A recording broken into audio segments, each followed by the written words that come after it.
गांव में candle light dinner.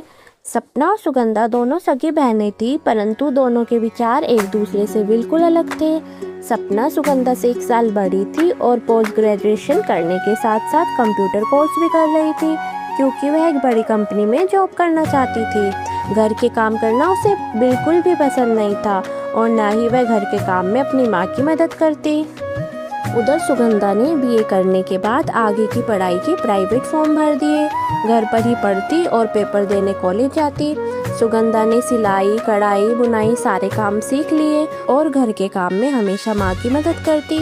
Sugandha अपना ही कोई काम करना चाहती थी, उसकी जॉब में कोई भी रुचि नहीं थी। पोस्ट ग्रेजुएशन होते ही सपना ने एक बड़ी कंपनी में जॉब के लिए अप्लाई कर दिया। सपना व सुगंधा के पिताजी के पास पड़ोस के एक गाँव से रिश्ता आया, तो वह लड़का देखने चले गए। वहाँ पर उन्होंने देखा कि अमित, जिसे वह सपना के लिए देखने गए थे, उसका एक जुड़वा भाई सुमित भी है। दोनों ही लड़के उन्हें पसंद आ गए और उन्होंने अपनी दोनों बेटियों का रिश्ता एक ही घर में कर दिया। दोनों बहनों, सपना की अमित के साथ और सुगंधा की सुमित के साथ शादी हो गई। दोनों बहनें अपनी ससुराल आ गई। उधर सपना का कंपनी से जॉब का कॉल लेटर आ गया। सपना बहुत खुश हो गई। अमित और सुमित दोनों ने काफ़ी पढ़ाई करी थी, कोर्स भी करे थे, परंतु अमित ने शहर में एक बड़ी कंपनी में जॉब करना शुरू कर दिया, परंतु सुमित ने गांव में रहकर खेतीबाड़ी की देखभाल के साथ साथ माता पिता की सेवा करने का फैसला लिया। सौभाग्य से सपना की नौकरी भी उसी कंपनी में लगी जिसमें अमित जॉब करता था। कुछ समय गाँव में रहने के बाद अमित और सपना शहर आ गए और जॉब पर जाना शुरू कर दिया। सपना को खाना बनाना नहीं आता था, तो सुबह ब्रेड खा लेते या अमित पोहे, पास्ता वगैरह बना लेता। दोपहर को कंपनी में कैंटीन में खा लेते और रात का खाना एक होटल से मंगवाना शुरू कर दिया। कुछ समय तक तो सब सही चल रहा था, परंतु इसके बाद अमित उदास सा रहने लगा। सुबह दोनों जल्दी घर से निकल जाते और शाम को जब घर आते तो सारा घर बिखरा हुआ दिखाई देता। दोनों के पास घर को साफ सुथरा बनाए रखने का समय नहीं था, ऊपर से खाना भी बाहर से खा रहे थे।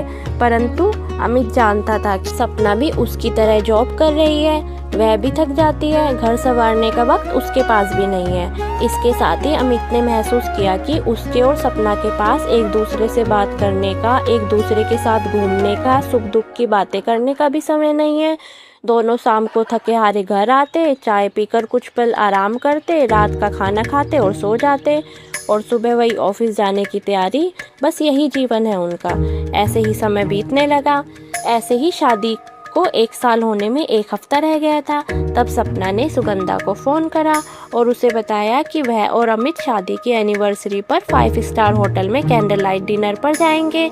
यह सुनकर सुगंधा बहुत खुश होती है, परंतु सपना और सुगंधा के ससुर चाहते थे कि सारा परिवार गांव में ही शादी की एनिवर्सरी सेलिब्रेट करे।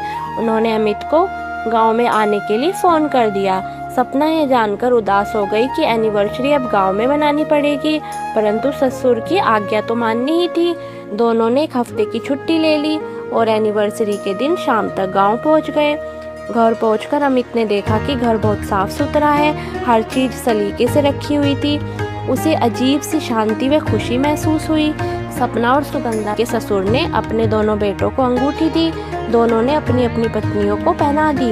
इसके बाद उनकी सास ने दोनों बहुओं को सोने की चेन दी। दोनों ने अपने अपने पतियों को सोने की चेन पहना दी। दोनों बेटों ने माता पिता के पैर छुए और दोनों बहुओं ने सास ससुर के पैर छुए। सुगंधा ने आज अपनी बहन सपना और अमित की पसंद का खाना बनाया था और मेज पर लगा दिया था।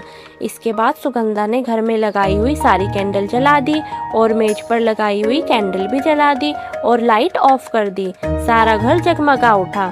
सपना की आंखों में आंसू आ गए और सुगंधा के गले लगते हुए बोली, बहन, इतना कैंडल लाइट डिनर तो 5 स्टार होटल में भी नहीं होता जितना आज सबके साथ मिलकर गांव में हो रहा है। इसके बाद सबने मिलकर खाना खाया और एक दूसरे से खूब बातें की।